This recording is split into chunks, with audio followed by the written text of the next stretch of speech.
Love marriage होगी या arrange marriage? एक ऐसा सवाल जो आजकल की जनरेशन के हर युवा के मन में होता है। कई बार लोग मुझसे पूछते हैं कि सर मैं अपनी कुंडली में कौन-सा हाउस देखूं? 5वां, 7वां या 9वां?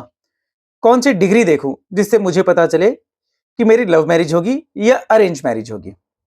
लेकिन मैं आज आपको भृगुनंदी नाड़ी का एक ऐसा सीक्रेट बताने जा रहा हूं जिसकी मदद से आप किसी की भी कुंडली देखकर यह पहचान सकते हो कि शादी लव मैरिज होगी या अरेंज मैरिज होगी।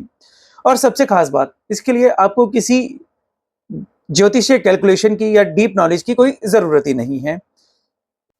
तो आप ये वीडियो अंत तक देखिए, आखिर तक आपको एक ऐसे नियम का पता चलेगा जो आपकी सोच बदल देगा। अब हमें सबसे पहले बीएनएन के कुछ बेसिक नियमों को समझना जरूरी है। नाड़ी ज्योतिष में हम घरों से ज्यादा, हाउसेस से ज्यादा ग्रहों के कारक तत्वों को इंपॉर्टेंस देते हैं। शादी के मामले में 3 मुख्य कारक होते हैं। पुरुष की कुंडली में जीव यानी खुद वो इंसान, आप, जुपिटर, गुरु, और उसकी पत्नी का कारक है शुक्र। स्त्री की कुंडली में जीव कारक यानी वो खुद शुक्र है और उसका पति मंगल है। और इन दोनों के बीच में जो सबसे बड़ा रिश्ता निभाता है वो है बुध ग्रह, जो दोस्ती, प्यार और रिलेशनशिप का कारक है। तो चलिए अब बात करते हैं लव मैरिज की। अगर कुंडली में ये कॉम्बिनेशन है तो समझ जाइए कि आपका प्रेम विवाह यानी लव मैरिज तय है। तो अब बात करते हैं हम कुछ नियमों की। पहला नियम है बुध और शुक्र मंगल का संबंध। पुरुष की कुंडली में अगर शुक्र और बुध का संबंध हो या वो एक साथ बैठे हो या 159 के ट्राइन में हो तो ऐसा व्यक्ति अपने जीवन साथी को चुनने की ओर बढ़ सकता है, यानी आपके लव मैरिज होने के चांसेस ज्यादा होते हैं। तो अब बात करते हैं कि ऐसा क्यों होगा। क्योंकि शुक्र पत्नी है और बुध रोमांस, प्रेम संबंध है। ठीक इसी तरह यदि स्त्री की कुंडली में मंगल और बुध का संबंध होता है तो वो भी लव मैरिज का ही संबंध। बात करते हैं दूसरे नियम की, यानी राहु के तड़के की। राहु को बाउंड्री वॉल तोड़ने वाला ग्रह माना गया है। यदि पति और पत्नी के कारक ग्रह पर राहु का प्रभाव हो तो विवाह पारंपरिक सीमाओं के बाहर जा सकता है। अगर शुक्र या मंगल के साथ राहु का संबंध बन जाए तो ऐसे मामलों में intercaste marriage, different cultural marriage, foreign partner या फैमिली अपोजिशन जैसी परिस्थितियां देखने को मिलती हैं। तीसरे नियम की, यानी चंद्रमा की।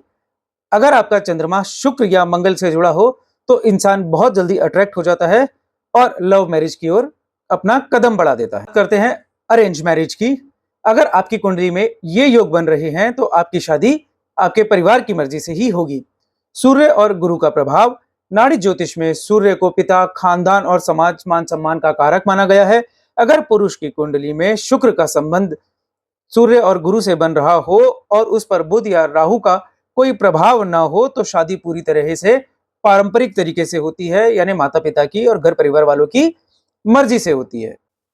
अगर विवाह के कारकों यानी शुक्र और मंगल पर शनि और केतु का प्रभाव हो तो शादी में थोड़ा डिले हो सकता है, लेकिन शादी पूरी तरीके से अरेंज मैरिज होगी और यह इंसान अपनी मर्जी के बजाय परिवार के कर्तव्यों को आगे रखता है। यदि आपकी कुंडली में भी बुध और राहु का प्रभाव विवाह के कारक तत्वों पर अधिक पड़ रहा है तो संभावना आपके लव मैरिज होने की ज्यादा बढ़ जाती है। भृगुनंदी नाड़ी में हमेशा ग्रहों की पूरी श्रृंखला यानी प्लानिटरी लिंक और उसके सिग्निफिकेशंस को एक साथ देखकर ही निष्कर्ष निकाला जाता है। केवल एक योग देखकर हम लव मैरिज या अरेंज मैरिज का अंतिम निर्णय नहीं ले सकते।